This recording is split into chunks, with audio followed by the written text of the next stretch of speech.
Hello everyone and welcome to my Bachelor Nation 24 channel. I hope everyone is having a wonderful day.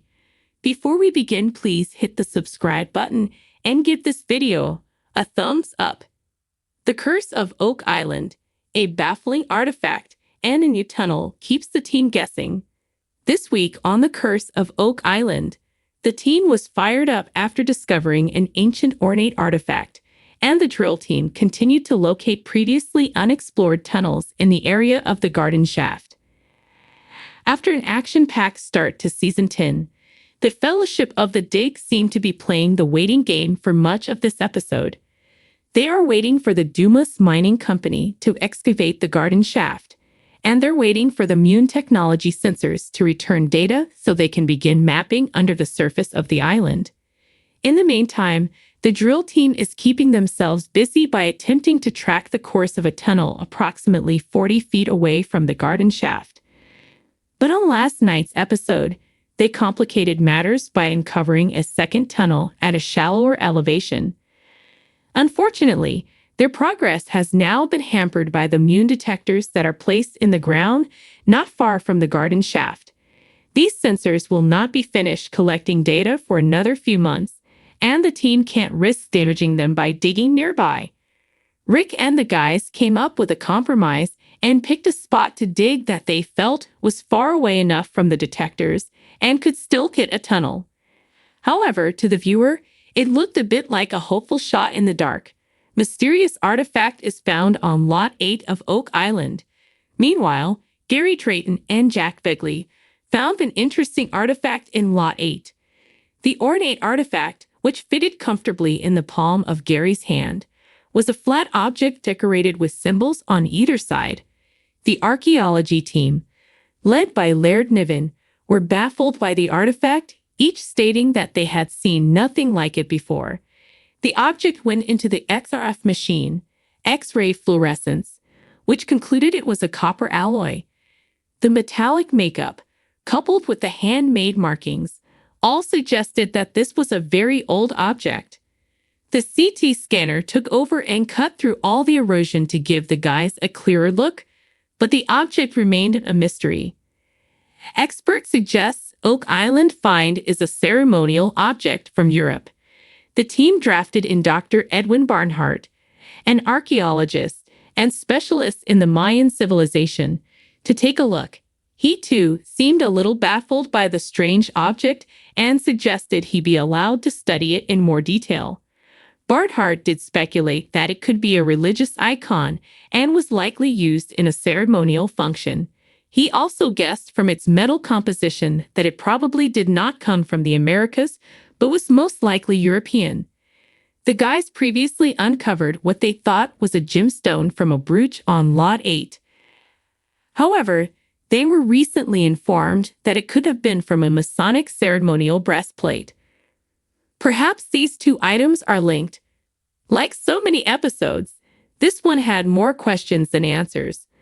On the plus side, the Dumas crew should have the garden shaft excavated in the next month or so, hopefully allowing the guys to finally get underground and into the money pit. The sun had barely crested the horizon when the team assembled on Oak Island, the legendary site that had captured the imaginations of treasure hunters for centuries. The dawn mist clung to the trees, giving the island an ethereal, almost otherworldly appearance. As the first rays of sunlight pierced through the fog, they illuminated the landscape, revealing the latest additions to the team's arsenal of excavation equipment. Today, the air was thick with anticipation. Rick and Marty Lagina, the brothers at the heart of the Oak Island mystery, stood side by side, their faces a mix of determination and excitement. They had weathered countless challenges in their quest to uncover the island's secrets, and today promised to be no different. The previous day's discovery of a baffling artifact had everyone on edge, eager to understand its significance and what it might mean for the treasure hidden beneath the island's surface. The artifact in question was unlike anything they had found before. It was a small, intricately carved stone, its surface covered in symbols and patterns that defied immediate interpretation. Experts had been called in, but so far, no one had been able to definitively identify its origins or purpose. The team hoped that today would bring some answers. Rick and Marty gathered the team around the artifact, which lay on a table in the middle of the field tent. Dr. David Shermer, the team's resident historian, adjusted his glasses and leaned in close to examine the stone once more.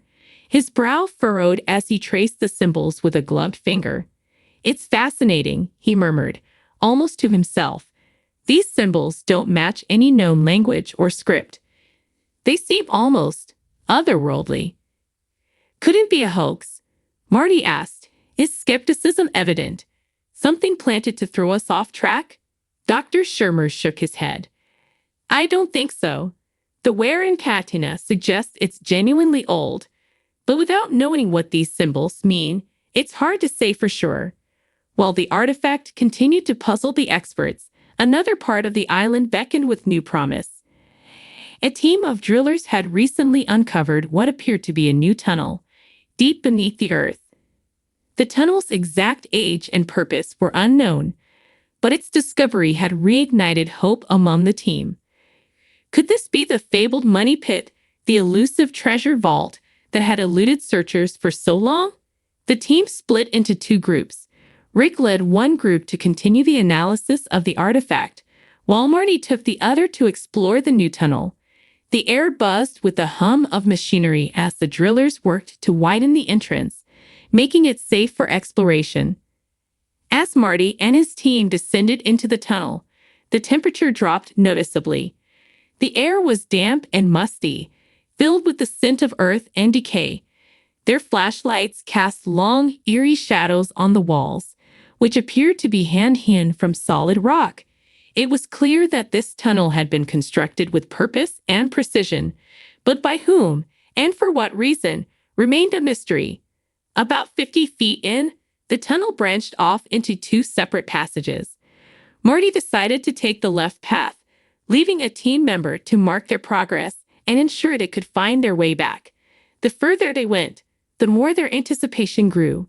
The walls of the tunnel were lined with what appeared to be ancient timbers, suggesting that whoever had built it had gone to great lengths to ensure its stability.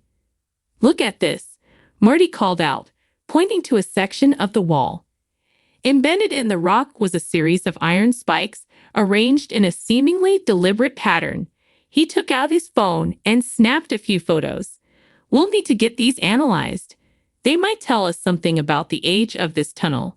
Meanwhile, back at the field tent, Rick and Dr. Shermer continued their study of the artifact. They had brought in a specialist in ancient languages, Dr. Emilia Torres, who had been flown in from the University of Salamanca. She was an expert in cryptographic scripts and had a knack for decoding even the most obscure languages. Dr. Torres examined the stone with a magnifying glass, her eyes narrowing in concentration. "This is remarkable," she said after a long silence. "I believe these symbols are a form of proto-writing, a precursor to a fully developed script. They could date back thousands of years, possibly to a pre-Columbian civilization." Rick's eyes widened. "So, we're looking at something incredibly ancient?" "Yes," Dr. Torres confirmed, "and if my hunch is correct, these symbols might be connected to an early form of navigational or astronomical markers. They could indicate a map or a set of instructions." Rick felt a surge of excitement. Could this be the key we've been looking for? A way to find the treasure? Dr. Torres smiled. "It's possible, but we need more data. I'll need to compare these symbols with other known proto-writings to see